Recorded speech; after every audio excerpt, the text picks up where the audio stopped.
সিগড়িতে দিল ছেঁকার আগে বগলটা একটু ক্লিন শেপ করে নিতে পারতে। এটা বগল নাকি অ্যামাজনের জঙ্গল? ছি, কি অবস্থা। সত্যি করে বলো তো বৌদি, তুমি কি দুবেলা বগলে আদিবাসী তেল মাখতে? বৌদির বগলের চুলের যা ঘনত্ব, আমার পিছনে থাকা বাঁশঝাড়েরও বোধহয় অত ঘনত্ব নেই। এই যা বগলের চুল ভর্তি, এর মধ্যে বাঘ ভাল্লুক সব তো একসাথে থাকতে পারবে। কখনো কখনো বাঘ যদি হরিণেও শিকার করতে যায়, এই জঙ্গলের মধ্যে দিয়ে করতে পারবে, কেউ বুঝতে পারবে না।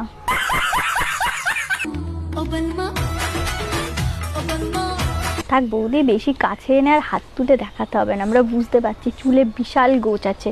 ওই চুল দিয়ে তো সাগর বিনুনি, খেজুর বিনুনি, খোঁপা, নতুন নতুন হেয়ারস্টাইল সব কিছু হয়ে যাবে।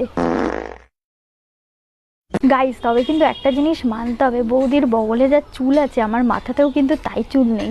আর দেখো চুলগুলো পুরো কালো কুচকুচে শাইনিং করছে, আর আমার চুল দেখো পাকা শুরু করে দিয়েছে।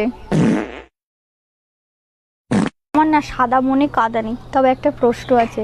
বলছি, ও বৌদি, তুমি বগলের চুলে কি তেল লাগাও, কি শ্যাম্পু ব্যবহার করো, মানে কোন হেয়ার স্পাটা চুলগুলোতে করো? চুলগুলো কি সুন্দর সোজা সোজা, আর আমার মাথার চুলগুলো দেখো কার্লি কার্লি।